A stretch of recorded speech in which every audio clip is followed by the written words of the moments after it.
ఓం నమో నారాయణయ్య. ఈరోజు ఆషాఢమాసం పవిత్రమైన ఏకాదశి.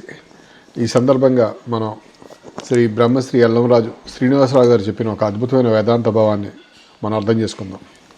మనం సాధారణంగా ఏమనుకుంటాం, ఎక్కడో వైకుంఠంలో విష్ణువు ఉన్నాడు, ఆయన ఈ ప్రపంచాన్ని సృష్టించాడు, మనం ఇక్కడ ఉన్నాం, దేవుడు అక్కడున్నాడు అని.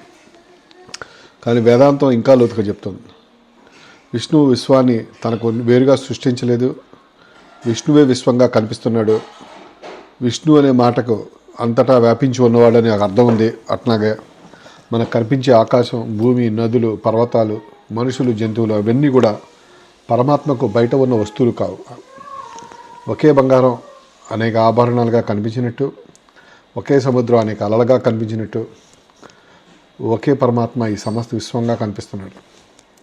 అయితే మనం ఎవరం? నేను ఈ శరీరం అనుకుంటున్నాం. శరీరానికి జ్వరం వస్తే నాకు జ్వరం వచ్చింది అంటాం. మనసులో బాధ కలిగితే నేను బాధపడుతున్నాను అంటాం. కానీ శరీరాన్ని గమనిస్తున్నది ఎవరు? మనసులో వచ్చే ఆలోచనలు చూస్తున్నది ఎవరు? శరీరం మారుతుంది, మనిషి ప్రతి క్షణం మారుతుంది.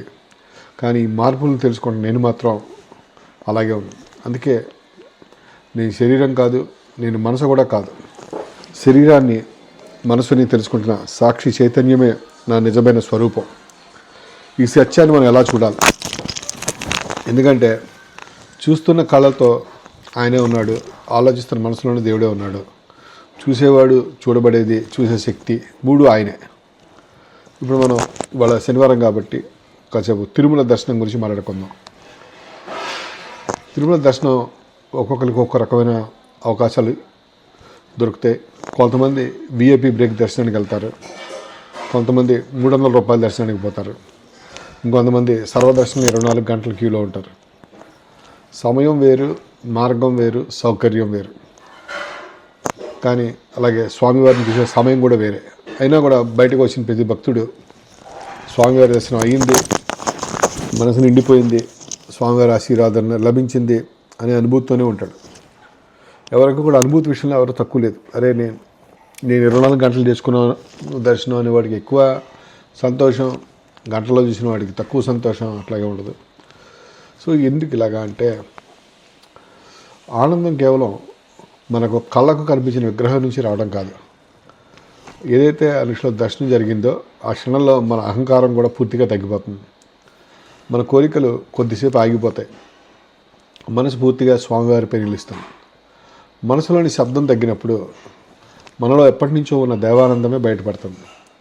అందుకే దర్శన మార్గాలు వేరైనా కానీ దర్శనానంతరం మనకు కలిగే సంపూర్ణత అందరికీ ఒకటే, ఆ కంప్లీట్నెస్ ఇప్పుడు ఒకటే. విఐపి దర్శనంలో కనిపించే వెంకటేశ్వరుడు వేరు కాదు, సర్వదర్శనంలో కనిపించే వెంకటేశ్వరుడు కూడా వేరు కాదు. స్వామి ఒకడే, మార్గాలు మాత్రమే వేరు. కానీ భక్తుల అనుభవాలు వేరు. కానీ అంతరంగంలో తాకబడే పరమాత్మ మటుకు ఒకటే. అందుకే అసలైన దర్శనం అంటే స్వామివారిని కొద్ది క్షణాలు చూడటం మాత్రమే కాదు, తిరుమల నుంచి తిరిగి వచ్చిన తర్వాత కూడా ప్రతి జీవిలోనూ, ప్రతి అనుభవంలోనూ, మన హృదయంలోనూ అదే శ్రీమన్నారాయణుని గుర్తించటం. విశ్వం విష్ణువుకి వేరుగా లేదు, విశ్వమే విష్ణువు, మనలో ఉన్న చైతన్యమే ఆయన సన్నిధానం. ఓం నమో వెంకటేశాయ, ఓం నమో నారాయణాయ.